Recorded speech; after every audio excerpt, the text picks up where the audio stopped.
Hello and welcome back to my GTNH playthrough. It is Monday, February the 2nd, and we are over here by my MV base.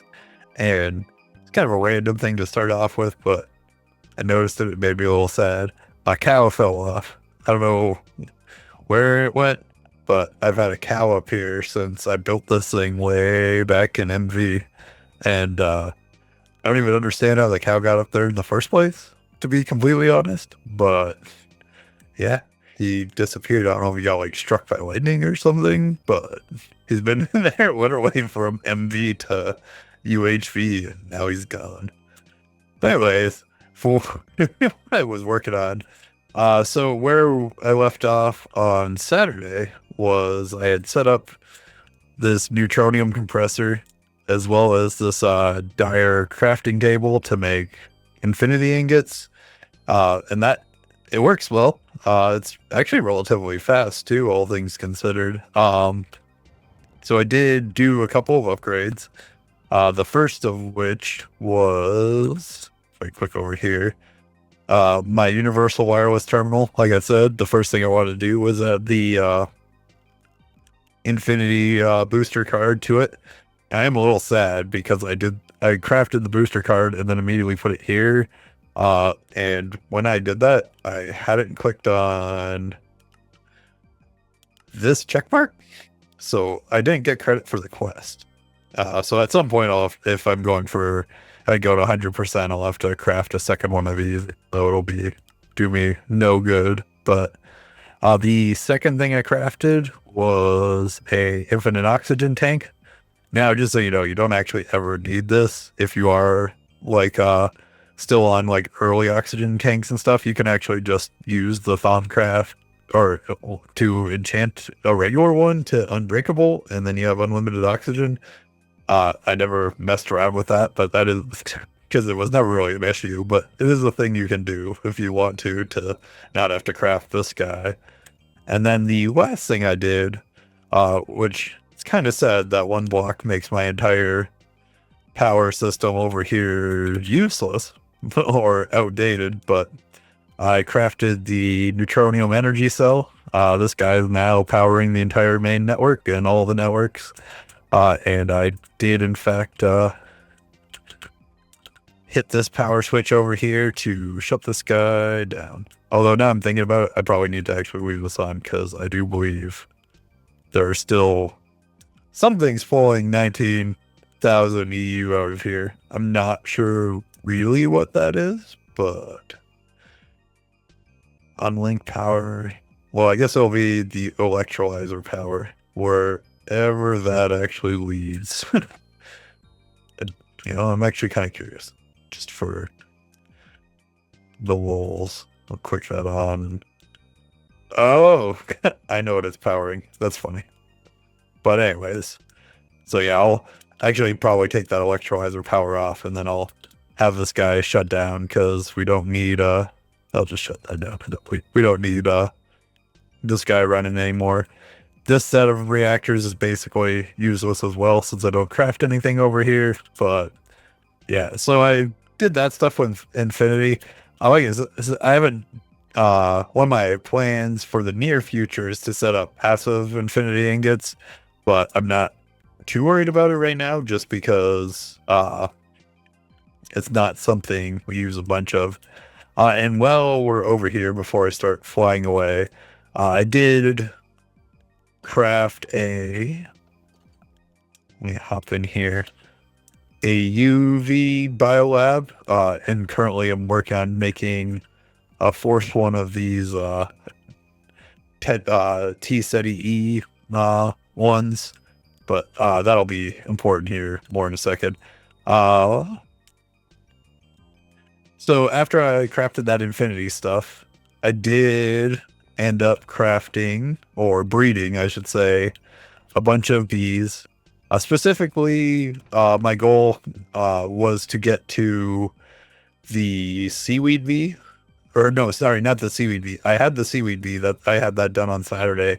I also wanted to get the unknown liquid bee. No. Liquid bee, this guy here. which didn't take too much effort. We needed the unknown, which to get it, we needed infinity catalyst, this mysterious crystal we already have. To get the infinity catalyst, we needed the cosmic neutronium and the DOB, which again, we already had the DOB. Get the cosmic neutronium, we needed neutronium and Bernarda. And Bernarda, we need a different variation of Bernarda. And then everything else we already had the Bs for. So it wasn't too bad. It was only 5 breeding chains. And actually only the 2 for Bernarda and Bernarda F had to be done on those planets. So that got me unknown. Now I wish I had started the unknown centrifuging right away, although ultimately it didn't end up making too many of a difference. I do have it running in the Albury, but just to kind of show off, you need this biolab I just pointed out that I crafted. If we were to watch the pattern in here, this sucker takes all 8,000 of this unknown liquid to do one shot at this, and this is a 2.5% chance. Now, to the unknown liquid itself, if you look at how long it takes to extract, it takes 2,000 seconds at ZPM.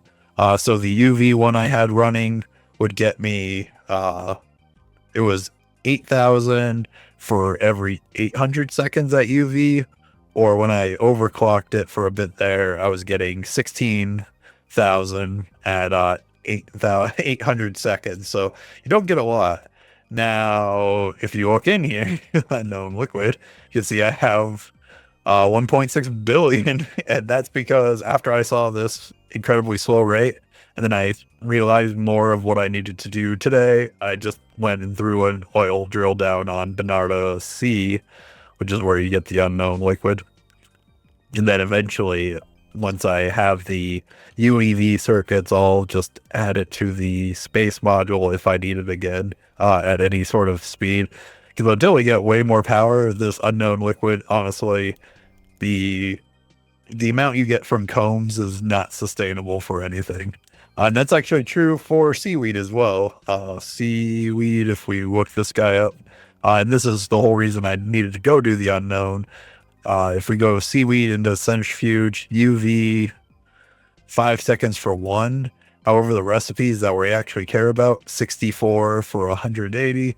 So this whole process to get this T-SETI stuff through seaweed is really slow. So, yeah. But anyways, I'm going to hop out to the desert outpost.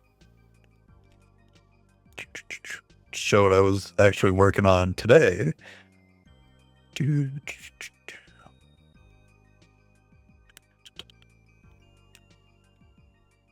I can see I'm still summoning the meteors and stuff over there. Oh, I didn't realize these made so much noises. I play on silent at work, so I don't ever hear anything doing its stuff. So I set up this whole area that's the green as the new stuff for today.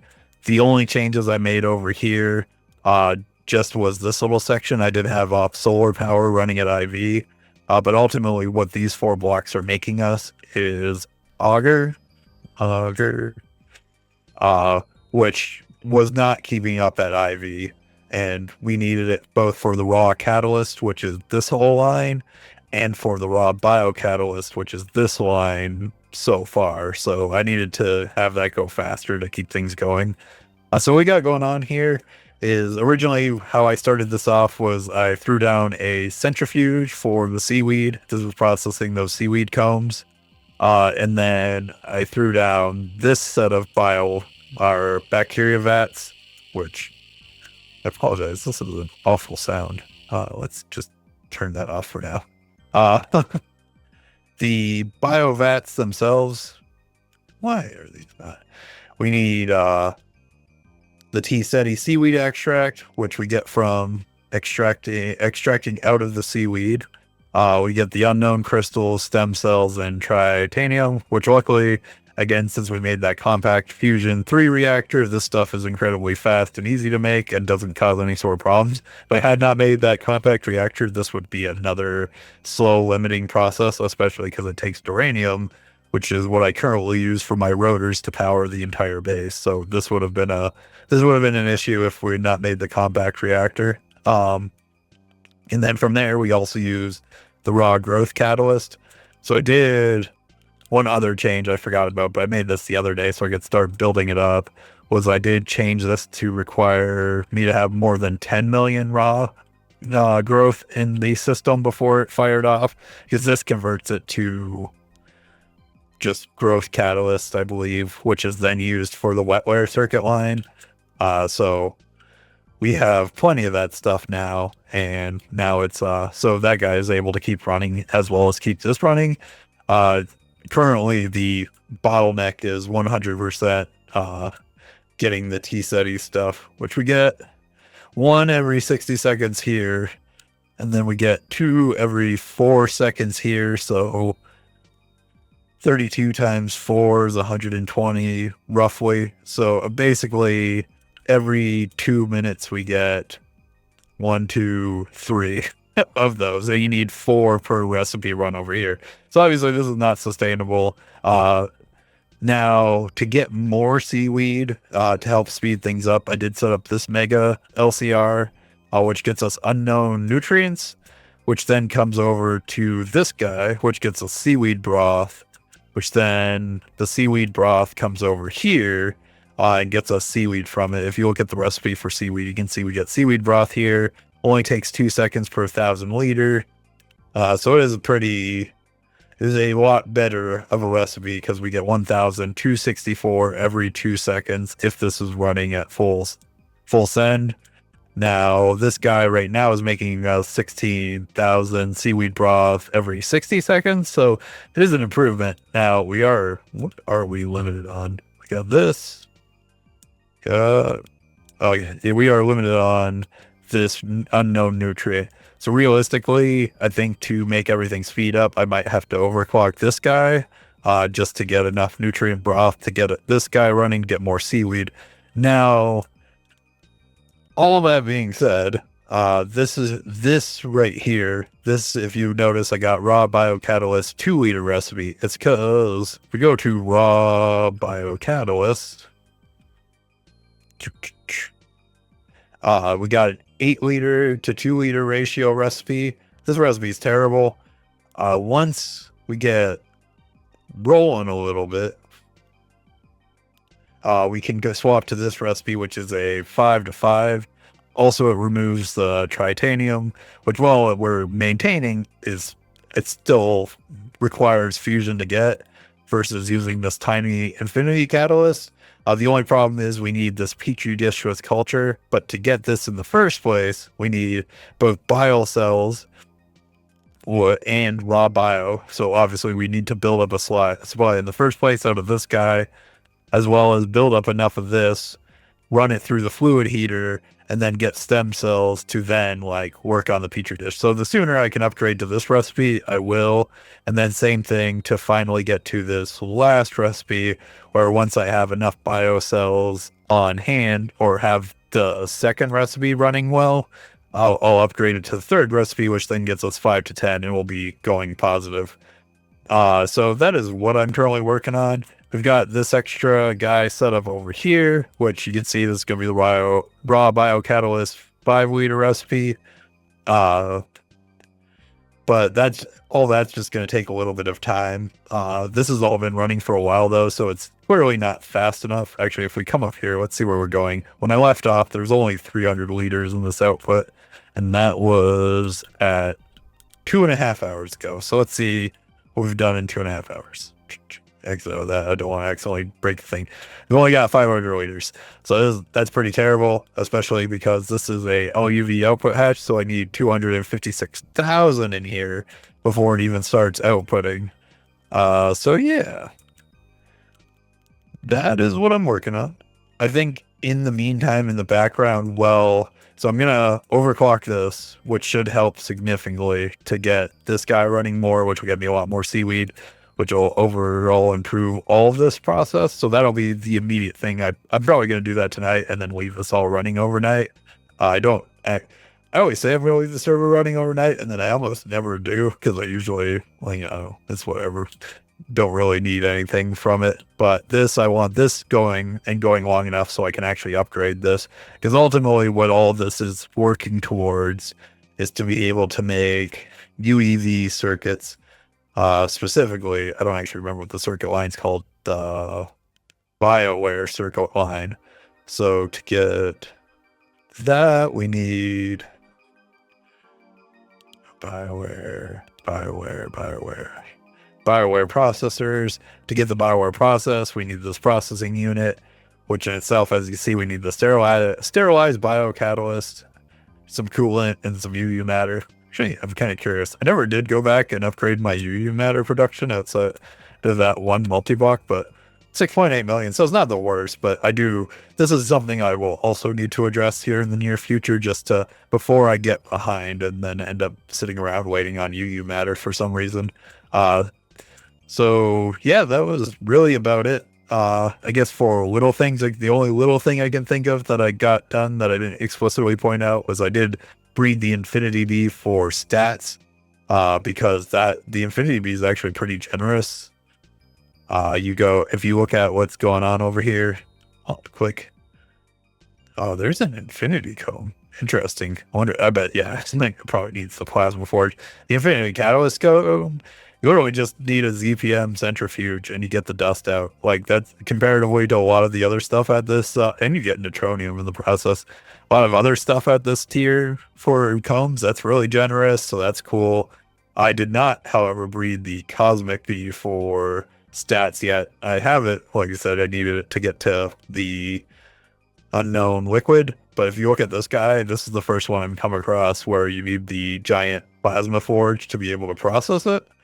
So that's crazy. But so it'll be a while, I think, till I can use this, because when I looked at the recipe to craft it, just to get a feel for how far away I was, it's a UIV recipe. So yeah, like I said, gonna overclock this mega and then work on more biovets. I believe I'm setting up this guy and then at least 2 more. And then I'll probably in the meantime also look into using better recipes for raw catalyst, because I've never upgraded from the basic recipe that's running on this guy, even though he seems to keep up. Still something to fix and make better, because I will probably need better throughput sooner than later, I imagine.